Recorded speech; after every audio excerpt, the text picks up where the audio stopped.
الحمد لله وحده والصلاة والسلام على من لا نبي بعده أما بعد فأعوذ بالله من الشيطان الرجيم بسم الله الرحمن الرحيم يا أيها الذين آمنوا استعينوا بالصبر والصلاة إن الله مع الصابرين ولا تقولوا لمن يقتل في سبيل الله أموات بل أحياء ولكن لا تشعرون صدق الله العظيم۔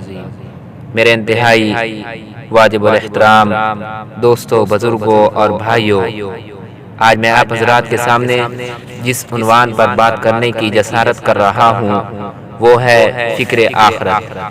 دیکھو، اللہ تبارک و تعالی نے ہر انسان کے لیے 5 منزلیں مقرر کی ہیں۔ ہر انسان نے 5 منزلیں طے کرنی ہیں۔ ان میں سے سب سے پہلی منزل آدمی کی وہ موت ہے، اور پھر موت کی جو کیفیت آدمی پر طاری ہوتی ہے اس کو ہم عام طور پر سکرات کہتے ہیں۔ وہ ایک عجیب سی حالت ہوتی ہے۔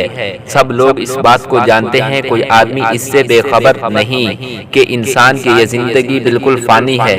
اللہ کے محبوب کا ارشاد ہے کہ دنیا دھوکے کی جگہ ہے، آخرت سکون اور سرور کی جگہ ہے۔ حضور صلی اللہ علیہ وسلم نے فرمایا، الدنیا مزرع الآخرہ، دنیا آخرت کی کھیتی ہے۔ اللہ کے نبی نے فرمایا، لوگو، دنیا مردار ہے، اس کے طلبگار اس کے کتے ہیں۔ دنیا میں انسانوں جیسی زندگی گزارو، کتے بن کر زندگی نہ گزارو۔ میرے محترم دوستو، جو شخص ماں کے پیٹ سے دنیا کے پیٹ میں آیا ہے، اس نے اس دنیا کے پیٹ سے قبر کے پیٹ میں جانا ہے۔ یہ اللہ کا ایک قانون ہے، اور اس قبر میں جانے سے پہلے جو سب سے پہلی جو کیفیت اس پر طاری ہوتی ہے وہ موت کی وقت سکرات کی ہے۔ ظاہراً ہم یہ سمجھتے ہیں کہ یہ مر رہا ہے، اس کی آنکھوں سے آنسو جاری ہیں، شاید بیوی بچوں کو چھوڑ کر، برادری کو چھوڑ کر جا رہا ہے، اس لیے اس کی آنکھوں سے آنسو بہ رہے ہیں۔ حقیقت یہ نہیں ہے، بلکہ حقیقت یہ ہے کہ جب دنیا کی آنکھ بند ہوتی ہے تو دل کی آنکھ کھلتی ہے۔ جو کچھ اس نے اگلے جہان کے لیے بھیجا ہے وہ سب کچھ اس کے سامنے بالکل ایسے آتا ہے جیسے ٹی وی کے سکرین کے پردے پر سب کچھ ہمیں نظر آ رہا ہوتا ہے کہ کیا کچھ ہو رہا ہے۔ وہ پورے کا پورا نظام اس کے سامنے آ جاتا ہے۔ میں نے اس دنیا کی زندگی میں کیا اچھائیاں کی ہیں، کیا برائیاں کی ہیں، کیا نیکیاں کی ہیں، کیا بدیاں کی ہیں، کیا اچھے کام کیے ہیں، کیا غلط کیے ہیں، وہ سارے کا سارا نقشہ اس کے سامنے ہوتا ہے۔ حضرت عبداللہ بن عباس رسول اللہ صلی اللہ علیہ وسلم کے چچا کے بیٹے ہیں، وہ فرماتے ہیں کہ جس وقت موت میں سکرات کی کیفیت طاری ہوتی ہے، آدمی کا ایک ایک جھٹکا اتنا سخت ہوتا ہے کہ اگر 300 آدمی ننگی تلواریں لے کر کسی آدمی پر بیک وقت حملہ کریں تو ان کی 300 تلواریں لگنے کی اتنی تکلیف نہیں ہوتی جتنی سکرات کے ایک جھٹکے کی تکلیف ہوتی ہے۔ لیکن ہم اس بات کو سمجھتے ہی نہیں۔ ہم دیکھ رہے ہوتے ہیں، اس کے آنسو بہ رہے ہوتے ہیں، ہم دیکھ رہے ہوتے ہیں، ہم سر سے پاؤں تک اس کا پورا وجود کھینچا جا رہا ہے۔ ایک انگلی کسی کی کٹ جائے اس پر کتنی تکلیف ہوتی ہے، اس لیے کہ اس انگلی سے روح نکل گئی، اس کی تکلیف ہو رہی ہے، اور پورے جسم سے روح نکلتی ہے تو اس انگلی سے روح نکلی تو اتنی تکلیف ہو رہی ہے، اور پورے جسم سے روح نکلتی ہے تو کتنی تکلیف ہوگی۔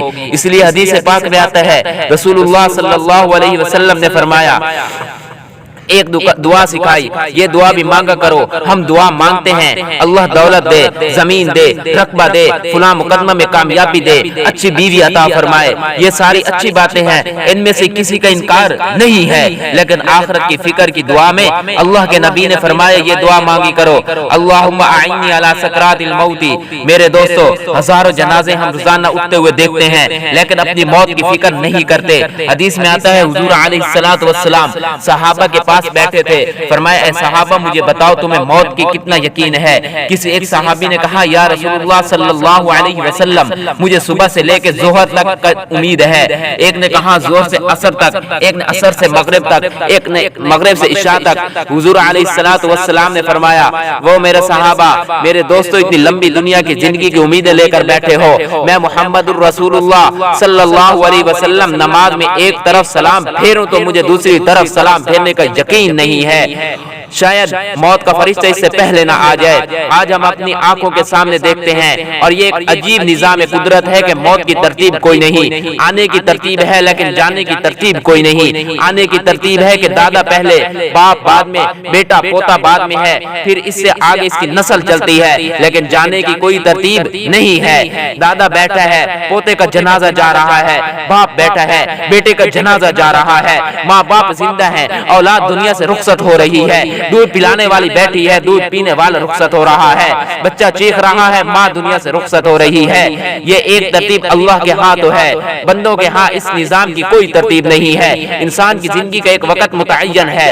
رسول اللہ صلی اللہ علیہ وسلم نے فرمایا ان النفس لن تموت حتى تستكمل رزقها، ہر آدمی کا جو رزق دنیا میں آیا ہے اس کا رزق اللہ نے متعین کر دیا ہے، وہ آدمی اپنا رزق پورا کر لیتا ہے، پھر وہ اس ایک سیکنڈ بھی زمین پر نہیں رہتا، خدا اس کو فوراً اٹھا لیتے ہیں۔ فرمایا کل من علیہا فان، ہر چیز کو اس کائنات میں فنا ہونا ہے، کسی کو بقا نہیں ہے۔ میرے دوستو آپ دیکھو کہ موت ایک بہت بڑا عظیم صدمہ ہے، لیکن اس صدمہ پر اسلام نے ہمیں صبر کا حکم دیا ہے۔ اسلام نے یہ سکھایا ہے کہ اس وقت اللہ کی رضا پر راضی رہو۔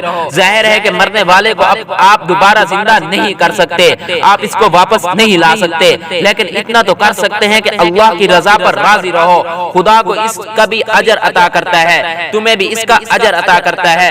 حضور صلی اللہ علیہ وسلم نے فرمایا جب مردے پہ کوئی شخص واویلا کرے، ماتم کرے، ماتھا پیٹے، روئے، فرشتے اس کو کہتے ہیں کہ تو ان کا کیا لے کر آیا ہے، تیرے بعد یہ اتنا چیخ و چلا رہے ہیں، اور اگر کوئی صبر کرے اللہ فرماتے ہیں فرشتوں ایک تو ان پر میری طرف سے یہ فیصلہ صادر ہوا، ان کی والدہ چلی گئی، ان کی خالہ چلی گئی، فلاں عزیز چلا گیا، ایک تو میں نے اسے رشتہ دار کو جدا کیا، دوسرا وہ میری رضا پر راضی تھے۔ ان کی اس زندگی کی وجہ سے اس مرنے والے کی مغفرت کا بھی اعلان کرتا ہوں، جنہوں نے اس پر صبر کیا میں ان کی بھی مغفرت کا اعلان کرتا ہوں۔ میرے دوستو دعا ہے اللہ تبارک و تعالی ہمیں فکر آخرت کی توفیق عطا فرمائے۔ وآخر دعوانا الحمدللہ۔